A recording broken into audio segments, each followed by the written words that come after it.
Hello, good morning. Last lecture हमने mathematical logic पूरा complete किया था। सभी एक्सरसाइज 1.5 तक हमने कंप्लीट किया था, प्लस एमसीक्यू जो थे 7 एमसीक्यू थे, उसमें से मेरे ख्याल से 5 हमने एमसीक्यू सॉल्व किए, 5 या 6। ठीक है, तो आज के लेक्चर में हम लॉजिक के एमसीक्यू ही सॉल्व कर लेंगे, 10-12 क्वेश्चंस ले लेंगे। ठीक है ना, फॉर एक्स्ट्रा प्रैक्टिस। फिर मैं डीपीपी जो रहेगा एमसीक्यू वो भी पोस्ट करूंगा, फिर वो भी आप सॉल्व कर लो। ठीक है ना, तो हम पहले एमसीक्यू सॉल्व करेंगे लॉजिक के और एक्स्ट्रा प्रैक्टिस के लिए। ओके, तो फर्स्ट क्वेश्चन दिया है, if P implies Q is false, then the truth values of P and Q are respectively। ये क्वेश्चन दिया है। तो अभी ये कौन सी कंडीशन, इम्प्लीकेशन है। अभी इम्प्लीकेशन में फॉल्स स्टेटमेंट कब होता है, जब फर्स्ट स्टेटमेंट ट्रू रहेगा, सेकंड फॉल्स रहेगा, डेफिनेटली तब भी क्या रहेगा, होल स्टेटमेंट क्या रहेगा, फॉल्स रहेगा। तो देखो यह क्या दिया है, P implies Q। ये स्टेटमेंट फॉल्स कब रहेगा, जब डेफिनेटली P क्या होना चाहिए, ट्रू होना चाहिए, एंड P implies Q क्या होना चाहिए, फॉल्स होना चाहिए, बराबर ना, क्योंकि ट्रू देन फॉल्स क्या होना चाहिए, फॉल्स रहेगा। ठीक है ना, तो डेफिनेटली P क्या होना चाहिए, ट्रू होना चाहिए। P implies Q फॉल्स कब रहेगा, जब P ट्रू रहेगा और Q क्या रहेगा, फॉल्स रहेगा, तब भी क्या रहेगा, फॉल्स रहेगा। तो डेफिनेटली P क्या आने वाला है, ट्रू, और डेफिनेटली Q क्या आने वाला है, फॉल्स आने वाला है। तो P ट्रू, बराबर, P क्या होना चाहिए, ट्रू होना चाहिए, एंड Q फॉल्स होना चाहिए।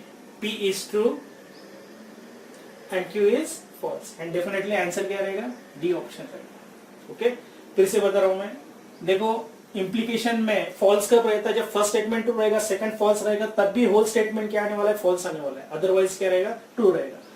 तो P डेफिनेटली ट्रू ही होना चाहिए, true then implies P implies Q definitely false ही होना चाहिए, तब भी होल स्टेटमेंट फॉल्स आने वाला है। तो डेफिनेटली P की वैल्यू तो मिल जाएगी, P की वैल्यू क्या है, ट्रू है, P तो ट्रू ही आने वाला है, बराबर। अभी P implies Q फॉल्स आना चाहिए आपको, बराबर ना, ये फॉल्स होगा तब भी ये फॉल्स आएगा होल स्टेटमेंट। तो P implies Q फॉल्स कब रहता है, जब P ट्रू रहेगा और Q फॉल्स रहेगा, ट्रू देन फॉल्स, तब भी क्या आएगा, फॉल्स आएगा। तो डेफिनेटली Q की वैल्यू क्या आनी चाहिए, फॉल्स आनी चाहिए। तो आंसर क्या होना चाहिए, TF। ओके, तो option D is the correct answer. Okay, next question. If the statements P is true, then P implies negation Q is also true. Then R implies Q is true. Then which statement is true? यानी अब इसमें से कौन सा option correct है, R की आपको truth value पूछी होगी। अभी कंडीशन क्या दी, देखो P implies negation Q, ये ट्रू दिया होल स्टेटमेंट। ठीक है, उसके बाद P तो ऑलरेडी ट्रू दिया है, तो यहाँ ट्रू लिख देंगे, implies negation of Q is equal to, P तो ट्रू ही दिया है। अभी सपोज P ट्रू दिया होगा, तो इंप्लीकेशन में देखो फर्स्ट स्टेटमेंट ट्रू रहेगा और सेकंड स्टेटमेंट डेफिनेटली ट्रू रहेगा, तब भी ट्रू आएगा, अदरवाइज क्या रहेगा, फॉल्स रहेगा। तो यहाँ Q की ट्रूथ वैल्यू क्या होनी चाहिए, फॉल्स होनी चाहिए, क्योंकि नेगेशन ऑफ फॉल्स क्या आएगा, ट्रू आएगा। तो डेफिनेटली Q की वैल्यू मिल जाएगी आपको, क्या आनी चाहिए, फॉल्स आनी चाहिए, क्योंकि नेगेशन ऑफ फॉल्स क्या रहेगा, ट्रू, और ट्रू इंप्लाइज ट्रू, क्या आने वाला है, ट्रू आने वाला है। Q की वैल्यू मिल जाएगी F। P भी आपको पता है, P तो ऑलरेडी दिया है, ट्रू दिया है। ठीक है, उसके बाद अभी आपको ट्रूथ वैल्यू किसके ढूंढने हैं, R implies, हाँ R implies Q भी दिया है, कितना दिया है, ट्रू दिया है। R implies Q कितना दिया है, Q अभी ढूंढा हमने, Q क्या दिया है, false, false is equals to true. और इंप्लीकेशन में देखो सेकंड स्टेटमेंट फॉल्स है, बराबर है, और होल स्टेटमेंट क्या आना चाहिए, ट्रू आना चाहिए। तो डेफिनेटली R क्या होना चाहिए, R जब फॉल्स रहेगा तब भी ट्रू आएगा, false then false is true. R true रहेगा तो डेफिनेटली ट्रू देन फॉल्स क्या होता है, फॉल्स होता है, तो ये स्टेटमेंट करेक्ट नहीं रहेगा। तो R डेफिनेटली क्या होना चाहिए, R must be equals to false. तो R must be equals to false, यानी कौन सा ऑप्शन रहेगा, R इज फॉल्स, यानी बी ऑप्शन रहेगा। तो option B is the correct answer. ठीक है, third question, negation P implies Q is equivalent to, देखो अभी सब ऑप्शन और एंड में दिए, तो आपको कंडीशनल लॉ अप्लाई करना है। कंडीशनल लॉ यानी क्या रहेगा, P implies Q is always equivalent to negation P और Q। ये कौन सा लॉ है, कंडीशनल लॉ है, यानी P को नेगेशन चला जाता है, इफ देन तो निकल जाएगा, बीच में और आ जाता है, और सेकंड स्टेटमेंट पॉजिटिव बन जाता है, एज इट इज वैसे ही रहता है। तो इसमें क्या रहेगा, देखो अभी निगेशन P implies Q, क्या करना पड़ेगा, निगेशन P को और एक बार निगेशन देना पड़ेगा, या निगेशन ऑफ निगेशन P, और सेकंड स्टेटमेंट में इसे रखना है Q।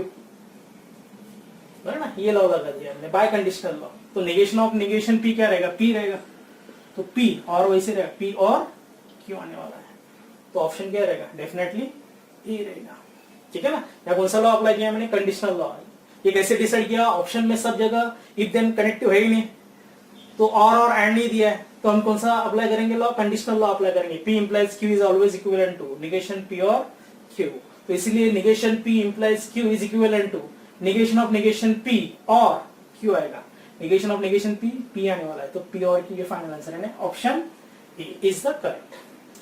Fourth question, negation P implies P और Q is equivalent to, अभी इसमें देखो सब ऑप्शन इफ देन में ही दिया, तो आपको देखो कौन सी कंडीशन याद रखनी है, conditional statement is always equivalent to its contrapositive, ये हमने देखा था, P implies Q is always equivalent to its contrapositive, negation Q implies negation P, ये मैंने बताया था जब कन्वर्स इनवर्स और कॉन्ट्रापोजिटिव ये पार्ट मैंने स्टडी किया था, मैंने आपको बताया था, तब मैंने बताया था conditional statement is always equivalent to its contrapositive and converse and inverse are equivalent. ठीक है, अब ये कंडीशनल स्टेटमेंट एज्यूम करेंगे इज इक्विवेलेंट टू, ये डेफिनेशन यूज करेंगे, नेगेशन P implies P और Q, इसका कॉन्ट्रापोजिटिव क्या रहेगा, कॉन्ट्रापोजिटिव में क्या करना है आपको, ऑर्डर चेंज करना है और दोनों को नेगेशन देना है, तो इसमें भी क्या करना है, ऑर्डर चेंज करना है, P और Q को बाहर नेगेशन लगा देंगे, बराबर है, इंप्लाइज और नेगेशन ऑफ नेगेशन P,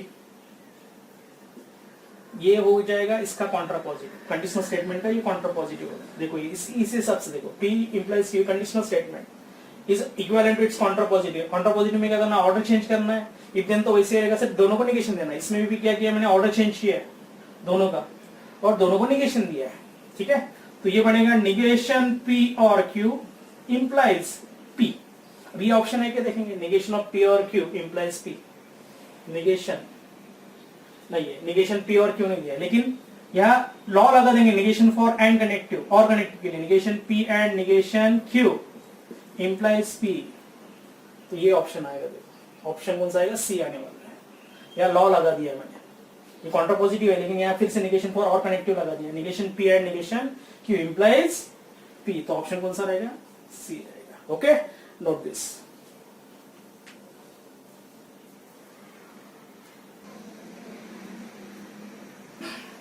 देखो question number 5, the inverse of a statement दिया, P negation P implies P and negation Q, अभी मैंने बताया था कंडीशनल स्टेटमेंट दिया होगा, सपोज P implies Q, तो इसमें क्या होता है, पहला पार्ट होता है कन्वर्स, कन्वर्स होता है Q implies P, फिर उसके बाद होता है इनवर्स, इनवर्स होता है negation P implies negation Q, और कॉन्ट्रापोजिटिव आता है, कॉन्ट्रापोजिटिव ये इनवर्स का उल्टा होता है, negation Q implies negation P। Okay, तो आपको क्या करना है, इनवर्स की डेफिनेशन यूज करनी है, इनवर्स ऑफ गिवन स्टेट, इसका इनवर्स, इनवर्स में क्या होता है, कंडीशनल स्टेटमेंट जो दिया उसका ऑर्डर वही रहता है और दोनों को नेगेशन चला जाता है, देखो ऑर्डर वही रहता है दोनों को नेगेशन, इसमें भी क्या रहेगा, ऑर्डर वही रहेगा दोनों के नेगेशन जाएगा, यानी negation of negation P implies negation of P and negation Q, ये आ जाएगा inverse, negation of negation P क्या रहेगा, P implies, इसमें लॉ लगा देंगे कौन सा, negation for and connective, negation P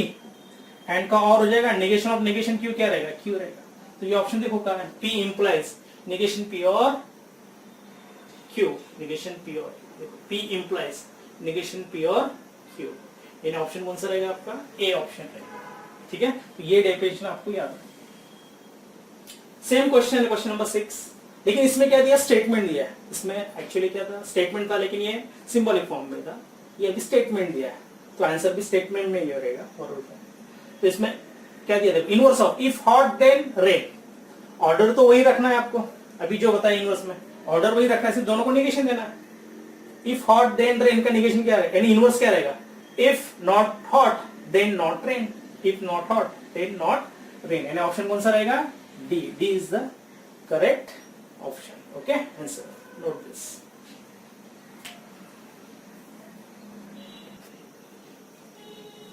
question number 7, the negation of P और negation Q and R is, negation लिखना है, ठीक है, अब इसमें negation जोड़ देंगे पहले ब्रैकेट में, P और negation Q and R, अब यह कौन सा रूल अप्लाई करना है, negation for and connective, negation of x and y क्या होता है, negation x और negation y, दोनों को निगेशन जाएगा और एंड का और हो जाएगा, इसलिए इसके ब्रैकेट के बाहर क्या रहेगा निगेशन, निगेशन ऑफ पी और निगेशन क्यू, एंड का क्या होगा और निगेशन आर आ जाएगा, बराबर। फिर से ब्रैकेट के अंदर और कनेक्टिव, फिर निगेशन फॉर और कनेक्टिव ले लेंगे, एक्स और y is negation x and negation y, यही रूल लगा देंगे। तो यह क्या बनेगा निगेशन पी और का एंड बनेगा निगेशन ऑफ निगेशन क्यू, क्या बनेगा क्यू और निगेशन आर। तो ये फाइनल आंसर रहेगा negation P and Q, negation P and Q और निगेशन आर, यानी option C is the correct, ठीक है। तो ये सी आपका करेक्ट आंसर रहेगा, ओके। तो रूल्स आपको याद रखने निगेशन। फिर से 8 क्वेश्चन देखो, the negation of if x is equal to -3 then x square equal to 9। तो आपको कौन सा रूल याद रखना है, negation for implication, negation of x implies y, क्या होता है x and negation of y होता है, negation for if then connective, ठीक है। यानी फर्स्ट पॉजिटिव सेकंड नेगेटिव और बीच में एंड डालना है। तो इसमें क्या रहेगा, पहला पॉजिटिव यानी x इक्वल टू -3, पॉजिटिव वाले दो ही है, बीच में एंड होना चाहिए, एंड यानी बट और बट यानी एंड होता है, तो but x square is not 9 यानी y का negative, x square is equal to 9 ये सेकंड स्टेटमेंट है, तो इसका negation x square not equal to 9, यानी ऑप्शन क्या रहेगा आपका ए इज द करेक्ट। आपको सिर्फ ये नेगेशन ऑफ इम्प्लीकेशन ये पता होना चाहिए रूल, उसके हिसाब से डायरेक्टली आप ऑप्शन चूज कर सकते हैं ए, तो A is the final answer, okay, note this.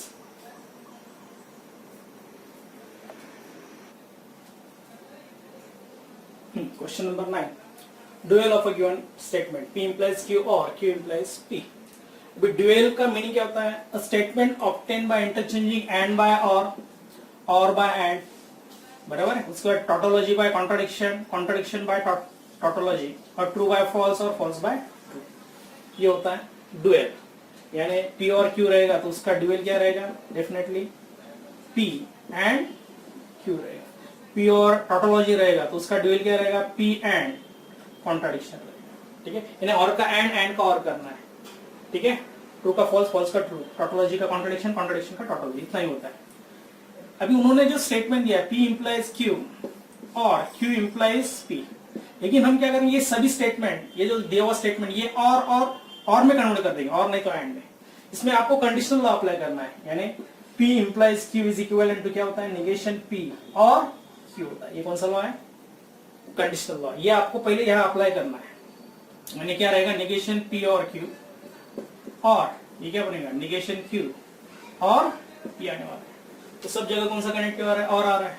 तो हम अभी ड्यूअल लिखेंगे, ड्यूअल क्या बनेगा फिर इसका, dual is equal to negation P, तो वैसे रहेगा, और का क्या बनेगा एंड Q, और का एंड बनेगा, निगेशन Q वैसे रहेगा, और का क्या होता है एंड, निगेशन का कुछ चेंज नहीं होता है, ओनली और की जगह एंड की जगह और रिप्लेस करना है। तो सभी जगह एंड आने वाला है, तो एंड सभी जगह आ रहा है, तो देखो कौन सा ऑप्शन मैच हो रहा है, फर्स्ट वाला ही मैच हो रहा है, ठीक है ना। यानी option A is the correct answer.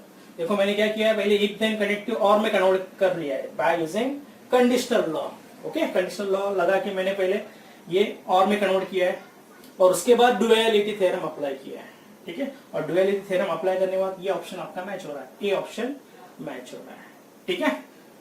उसके बाद क्वेश्चन नंबर 10, अभी ये सर्किट दिया उन्होंने, सर्किट आपको सिर्फ सिंबॉलिक फॉर्म में कौन सा ये ऑप्शन आपको चूज करना है, ठीक है।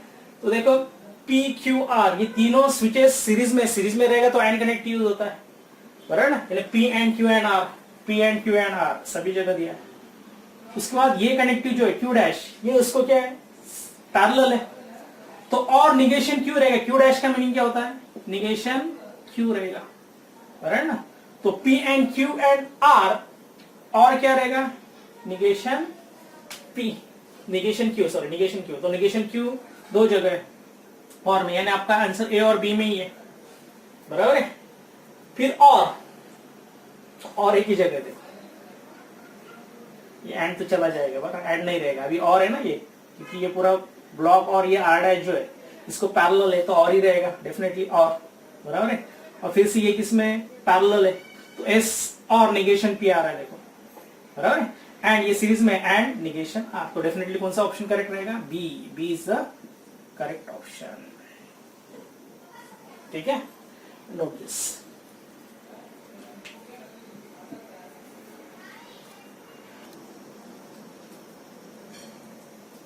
Question number 11, which of the following is always true, which of the following is always true बोला है उन्होंने। अभी P, हाँ, विच P implies Q is always equivalent to, मैंने बोला था conditional statement is always equivalent to its contrapositive. Negation Q implies negation P, ठीक है ना। तो P implies Q is always equivalent to their contrapositive, तो contrapositive ये आने वाला है। तो ये स्टेटमेंट तो एक ही जगह है, P implies Q is equivalent to negation Q and implies negation P, तो ये ट्रू स्टेटमेंट है। वही पूछा ओनली B, बराबर, कौन सा ट्रू स्टेटमेंट है, तो ये ट्रू आ रहा है, इन्हें दोनों इक्वल आ रहे हैं। Conditional statement is equivalent to its contrapositive आ रहा है, बराबर है। अब ये तो इक्वल होता ही नहीं कभी कभी, यानी conditional statement is not equal to its converse, बराबर, कन्वर्स से इक्वल होता ही नहीं, कॉन्ट्रापोजिटिव से इक्वल होता है। तो ऑप्शन अपना बी करेक्ट है। अभी निगेशन ऑफ पी और क्यू क्या होता है, negation P and negation Q होता है, तो ये only negation P and Q दिया, ये फॉल्स स्टेटमेंट है। निगेशन पी और क्यू क्या होता है, negation P and negation Q होता है, लेकिन उन्होंने और ही रखा है कनेक्टिव, एंड दिया नहीं, तो ये भी फॉल्स है, ये भी फॉल्स स्टेटमेंट है, ये भी फॉल्स है। तो करेक्ट कौन सा है, only B option. Conditional statement is always equivalent to its contrapositive, तो ये आपको याद रखना है, ओके। उसके बाद 5 divides 1 is equals to 1 if and only if 3 multiplied by 1 is 5, तो 5 divided by 1 तो 5 आता है, यानी ये स्टेटमेंट तो फॉल्स ही दिया है, if and only if दिया है, बराबर, तो कनेक्टिव ये रहेगा if and only if का। if and only 3 multiplied by 1 3 आता है, लेकिन 5 दिया यानी फॉल्स स्टेटमेंट है, और दोनों फॉल्स रहेंगे तो क्या होता है, बाय कंडीशनल में होल स्टेटमेंट क्या आता है, ट्रू ही आता है, यानी ऑलवेज टोटोलॉजी होता है। तो ये क्या बनेगा, ऑप्शन ए, तो A is the correct. Simple condition मैंने यहाँ अप्लाई की है, ठीक है। फर्स्ट स्टेटमेंट क्या था, फॉल्स है, सेकंड स्टेटमेंट भी फॉल्स है, बराबर है। तो फॉल्स डबल इंप्लाइज फॉल्स क्या रहेगा, ऑलवेज ट्रू रहेगा, ठीक है। उसके बाद truth value of negation P and Q और पी क्या बोला है, फॉल्स बोला है, true, both true and false, और कॉन्टिजेंसी बोल। तो हम क्या करेंगे, पहले ये स्टेटमेंट सिंप्लीफाई कर लेंगे। सिंप्लीफाई करना है, निगेशन पी एंड क्यू और पी दिया है, या कनेक्टिव डिफरेंट है, एंड और दिया है, तो हम यहाँ डिस्ट्रीब्यूटिव प्रॉपर्टी यूज करेंगे, ठीक है ना। पहले तो यहाँ ऑर्डर चेंज कर देंगे, पी और in bracket negation P and Q लिख देंगे, क्यूमुलेटिव लॉ अप्लाई किया है, और पी आगे ले लिया है, ठीक है ना। अभी और पी से अंदर मल्टीप्लाई करना, 2 बार करना है, डिस्ट्रीब्यूटिव प्रॉपर्टी यूज करना है, पी और निगेशन पी, बराबर है, एंड वैसे ही रहेगा जैसे पी और से अंदर क्यू को मल्टीप्लाई करना, पी और क्यू, ये कौन सा लॉ है, डिस्ट्रीब्यूटिव प्रॉपर्टी है, ठीक है ना। तो पी और निगेशन पी क्या रहता है, पी और निगेशन पी ऑलवेज ट्रू रहता है, ट्रू एंड पी और क्यू क्या रहेगा, ट्रू एंड पी और क्यू। तो ये आइडेंटिटी लॉ था, देखो, ट्रू एंड एनी स्टेटमेंट, ये इस स्टेटमेंट पे डिपेंड है, ठीक है ना। तो ये क्या आने वाला है, पी और Q, that is known as identity law. हमने देखा था सिंप्लीफिकेशन ऑफ सर्किट, इसमें कुछ स्टेटमेंट सिंप्लीफाई करने रहेंगे, क्योंकि without using truth table prove the following, ये भी एक पार्ट था, उसमें भी हमने ये सिंप्लीफाई किए यूजिंग रूल्स ऑफ लॉजिक। तो मैंने क्या किया, पहले देखो क्यूमुलेटिव लॉ अप्लाई किया है, ऑर्डर चेंज कर दिए, पी और in bracket negation P and Q, फिर यहाँ डिस्ट्रीब्यूटिव प्रॉपर्टी अप्लाई किया मैंने, पी और निगेशन पी एंड पी और क्यू, बराबर है। फिर पी और निगेशन पी ऑलवेज टोटोलॉजी होता है, एंड पी और Q true and any statement, इस स्टेटमेंट पे डिपेंड रहेगा, देखो एंड में पी और क्यू फॉल्स रहेगा तो ट्रू एंड फॉल्स फॉल्स आएगा, पी और क्यू ट्रू रहेगा तो ट्रू एंड ट्रू ट्रू आने वाला है, तो इसलिए ये पी और क्यू आएगा, इसको आइडेंटिटी लॉ बोलेंगे। और पी और क्यू की ट्रूथ वैल्यू कुछ भी हो सकती है, इसलिए ये कॉन्टिजेंसी स्टेटमेंट रहेगा, ठीक है। ये नाइदर टोटोलॉजी रहेगा नॉर कॉन्ट्राडिक्शन रहेगा, दोनों वैल्यू तो पॉसिबल ही नहीं एक साथ, कभी आते नहीं, तो ये क्या रहेगा, कॉन्टिजेंसी रहेगा, इसके अलग अलग वैल्यू आने। देखो मैंने बताया था टोटोलॉजी यानी ऑल एंट्रीज ट्रू आनी चाहिए, तब भी ये टोटोलॉजी होता है, ऑल एंट्रीज फॉल्स रहेगी तभी कॉन्ट्राडिक्शन रहता है, तभी फॉल्स रहेगा, टोटोलॉजी रहेगा तो ट्रू आएगा, और रैंडमली कैसे ही वैल्यू आ रहा है तो ये क्या रहेगा, कॉन्टिजेंसी रहेगा, ठीक है। तो option D is the correct.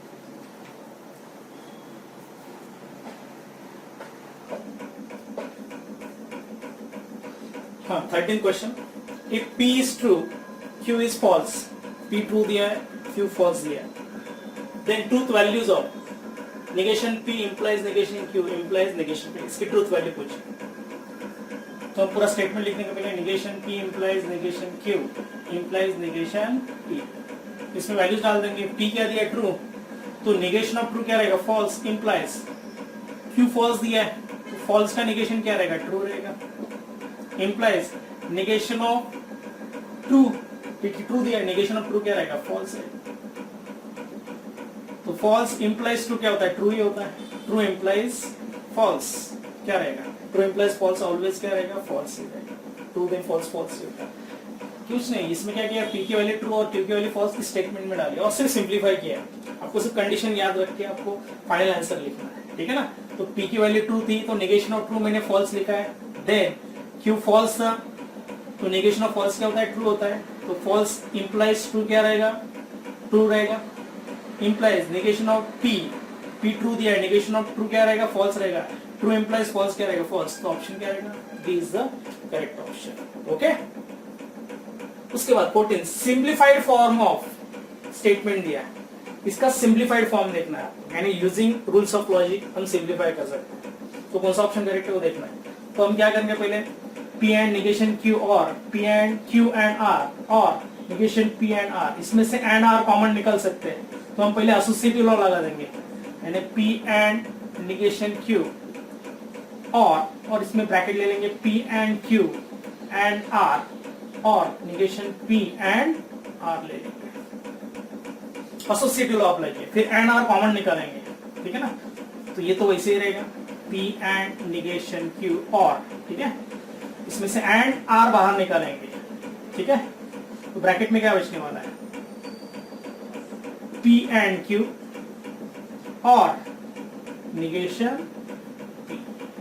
Okay. तो मैंने एंड और यानी एंड R बाहर निकाला है, तो ब्रैकेट में बचने वाला P एंड Q और निगेशन P. या अभी कनेक्टिव डिफरेंट है तो या डिस्ट्रीब्यूटिव प्रॉपर्टीज करेंगे. तो P एंड निगेशन Q और वैसे ही रहेगा. या डिस्ट्रीब्यूटिव लॉ अप्लाई करेंगे, P और निगेशन P, ठीक है, और P से अंदर मल्टीप्लाई होगा. एंड वैसे ही रहेगा Q और निगेशन P, ठीक है. क्लोज कर देंगे. एंड R तो वैसे ही रहेगा, कर्ली ब्रैकेट में कर देंगे. ओके. तो ये आएगा P एंड निगेशन Q और ये वैसे ही रहेगा, कर्ली ब्रैकेट. चलो, P और निगेशन P क्या होता है, टोटोलॉजी. ट्रू एंड Q और निगेशन P जो भी रहेगा. एंड R तो वैसे ही रहने वाला है, ठीक है. P और negation P complement law always true होता है. ट्रू एंड एनी स्टेटमेंट क्या रहेगा, यही स्टेटमेंट रहेगा. तो हम क्या करेंगे, P एंड निगेशन Q और वैसे रखेंगे. ट्रू एंड एनी स्टेटमेंट वही लिख देंगे स्टेटमेंट, Q और negation P and R. Okay. उसके बाद क्या रहेगा, P एंड निगेशन Q तो वैसे रहेगा, ठीक है. और अभी देखो इसमें से निगेशन कॉमन निकालेंगे तो ये टर्म फिर से रिपीट आने वाली है. देखो रिपीट होने वाली है, P एंड निगेशन Q आने वाला है. तो हम क्या करेंगे, निगेशन कॉमन निकालेंगे. तो ये बन जाएगा P बनेगा एंड निगेशन Q. मैंने ऑर्डर चेंज कर दिया, एंड R. बराबर है ना. देखो निगेशन ऑफ मैंने क्या लिखा है, P एंड निगेशन Q लिखा है. इसको इक्विवेलेंट स्टेटमेंट है, क्योंकि अभी निगेशन लॉ लगा देंगे तो क्या आएगा, फिर से निगेशन P एंड का और हो जाएगा. निगेशन ऑफ निगेशन Q क्या रहेगा, Q वही दिया ना, Q और निगेशन Q, ठीक है. तो यार ये Q किया मैंने, ये दो टर्म सेम आ रहे हैं इसलिए. या फिर से आपको डिस्ट्रीब्यूटिव प्रॉपर्टीज करना है. तो हम क्या करेंगे, let P and negation Q में सपोज x एज्यूम कर लेता हूँ. तो इस स्टेटमेंट क्या बनेगा, x और निगेशन x एंड R आने वाला है, ठीक है. ये सिंप्लीफाई कर लेता हूँ. मैंने क्या किया, P and negation Q x R है, तो आपको सिंप्लीफाई करना आसान हो जाएगा. अभी डिस्ट्रीब्यूटिव प्रॉपर्टी यूज करेंगे, और एंड दिया है तो x और निगेशन x बराबर है एंड x और R आने वाला है. x और निगेशन x क्या होता है, कॉम्प्लीमेंट लॉ ऑलवेज क्या रहेगा, ट्रू. ट्रू एंड x और R आने वाला है, और ट्रू एंड एनी स्टेटमेंट वही स्टेटमेंट रहने वाला है, that is known as identity law. तो ये बनेगा x और R, और x की वैल्यू क्या है, P and negation Q. P and negation Q, x की वैल्यू रिप्लेस करेंगे, और R कौन सा ऑप्शन है, देखो P एंड निगेशन Q और R इन ऑप्शन नंबर बी है. फिर से बता रहा हूं मैंने, देखो मैंने दो ब्रैकेट मर्ज किए, यानी एसोसिएटिव लॉ अप्लाई किया. फिर से एंड R कॉमन निकाला है, तो ब्रैकेट में क्या बचने वाला है, P एंड Q और निगेशन P बचने वाला है. फिर यार डिस्ट्रीब्यूटिव लॉ अप्लाई किया मैंने, और निगेशन P से अंदर मल्टीप्लाई किया तो P और निगेशन P आएगा, एंड वैसे रहेगा. फिर से Q और निगेशन P आने वाला है. फिर P और निगेशन P क्या रहेगा, ऑलवेज टोटोलॉजी रहेगा. ट्रू एंड ये Q और निगेशन P एंड आर तो वैसे ही रहेगा बाहर। ट्रू एंड एनी स्टेटमेंट, यही स्टेटमेंट रहता है, उसको बोलते हैं आइडेंटिटी लॉ। तो यही स्टेटमेंट आने वाला है क्यू और नेगेशन पी एंड आर। उसके बाद ये इंपॉर्टेंट स्टेप है, ये जो कन्वर्जन किया है मैंने, ये सबसे इंपॉर्टेंट स्टेप है, क्योंकि ये स्टेप फिर से यहाँ रिपीट हो रही है। ये ब्रैकेट फिर से रिपीट हो, इसलिए नेगेशन कॉमन लिया है मैंने। नेगेशन कॉमन लेने के बाद यही ब्रैकेट फिर से रिपीट हो रही है, पी एंड नेगेशन क्यू। तो ये स्टेप यहाँ लिखी देगा, पी एंड नेगेशन क्यू और नेगेशन कॉमन लिया है, ठीक है। तो ये बनेगा P and negation Q and R. तो मैंने पी एंड नेगेशन क्यू को एक्स एज्यूम किया है मैंने, सिंप्लीफिकेशन करना आसान हो जाएगा। तो एक्स और नेगेशन एक्स बराबर नेगेशन एक्स एंड आर। फिर यहाँ डिस्ट्रीब्यूटिव प्रॉपर्टी यूज की है मैंने, एक्स और नेगेशन एक्स एंड एक्स और आर आ जाएगा। एक्स और नेगेशन एक्स क्या होता है, ऑलवेज ट्रू रहेगा। ट्रू एंड एनी स्टेटमेंट क्या रहेगा, वही स्टेटमेंट रहेगा। और स्टेटमेंट कौन सा है, एक्स और आर है, और एक्स की वैल्यू फिर से रिप्लेस करेंगे, that is P and negation Q और आर। तो ये आपका फाइनल आंसर है, that is option B. Okay, note this.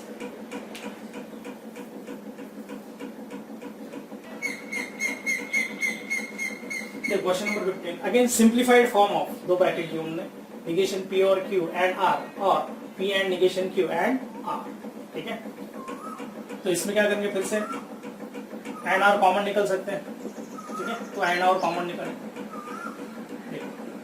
And are common निकल आएंगे। ब्रैकेट में क्या बचेगा, फर्स्ट ब्रैकेट बचेगी नेगेशन पी और क्यू, ठीक है। और सेकंड ब्रैकेट क्या बचेगी, पी एंड नेगेशन क्यू, ठीक है ना। तो फर्स्ट स्टेप में क्या किया मैंने, एंड और कॉमन निकाला है, that is known as converse of distributive law. ये अप्लाई किए हैं मैंने, ओके। उसके बाद फर्स्ट ब्रैकेट आ रही नेगेशन पी और क्यू, और सेकंड ब्रैकेट आ रही P and negation Q, okay. उसके बाद अभी इसमें से निगेशन कॉमन निकालेंगे, सपोज निगेशन, तो पी एंड निगेशन क्यू आने वाला, देखो फिर से ब्रैकेट रिपीट होने वाली है। तो मैं निगेशन कॉमन निकालता हूँ, तो ये निगेशन पी हटा देंगे, ये निगेशन हटा देंगे पी का, तो पी बनेगा, और का एंड करना पड़ेगा, और क्यू को निगेशन देना पड़ेगा, और P and negation Q and R वैसे रहेगा, बराबर। इसमें क्या हो रहा है, मैंने निगेशन कॉमन निकाला है, तो दोनों को निगेशन देना पड़ेगा, और की जगह एंड रिप्लेस करना है, ये लॉ है। तो इसमें क्या किया है, निगेशन बाहर निकाला है, तो पी को ऑलरेडी निगेशन था, निगेशन ऑफ निगेशन पी आता है, और का एंड बनेगा, और क्यू को निगेशन दिया, ठीक है। तो ये ब्रैकेट फिर से रिपीट हो रही है। तो suppose P and negation Q, suppose x ले लेंगे, तो क्या बनेगा, निगेशन एक्स और एक्स एंड आर बनेगा, फिर से एक सेशन किया है ना। और एक्स और निगेशन एक्स क्या होता है, ऑलवेज टॉटोलॉजी होता है, true and R. True and R क्या रहेगा, एंड में देखो ये आर पे डिपेंड है, ट्रू और आर रहता तो ऑलवेज टॉटोलॉजी भी आता, देखो और में एक भी ट्रू रहेगा तो भी चलता है, लेकिन एंड में वैसे नहीं। ट्रू एंड आर ऑलवेज क्या रहेगा, ये आर पे डिपेंड है। आर ट्रू रहेगा तो ट्रू आएगा, ट्रू एंड ट्रू ट्रू रहेगा। आर फॉल्स रहेगा तो ट्रू एंड फॉल्स क्या रहेगा, फॉल्स आएगा। तो इसका आंसर क्या है, आर। आर एंड कौन सा ऑप्शन रहेगा, सी ऑप्शन। तो C is the correct option, okay, note this.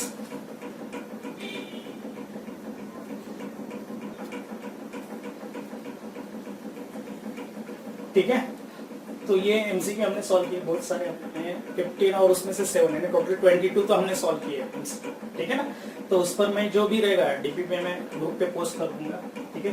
तो आप थेरोटिकली जो भी है एक्सरसाइज वो भी सॉल्व कर देगा, जितने भी 1.5 एक्सरसाइज दिया प्लस मिसलेनियस भी दिया है, तो मिसलेनियस के भी मोस्टली सभी सम क्या करो आप सॉल्व कर लो। फिर उसके बाद सभी थ्योरी की प्रैक्टिस होने के बाद आप एमसीक्यू ले लो, फिर उसकी डीपीपी तो मैं पोस्ट ही करूंगा, ठीक है ना। तो पहले आपको थ्योरी पार्ट पूरा कंप्लीट ही करना है, कवर करना है, पूरा एक्सरसाइज सॉल्व ही करना है, उससे आपके सब कंसेप्ट क्लियर हो जाएंगे, ठीक है। और उसके बाद ही आपको क्या करना है, मल्टीपल चॉइस क्वेश्चंस लेने हैं, ठीक है। फिर आपके पास एक्स्ट्रा बुक है, कौन सी भी बुक रहेगी एमसीक्यू की, वो उससे आप सॉल्व कर सकते हैं। जितने भी अब तक चैप्टर हुए हैं, कौन सा हुआ है अपना, पहले डिफरेंशिएशन लिया था, ठीक है।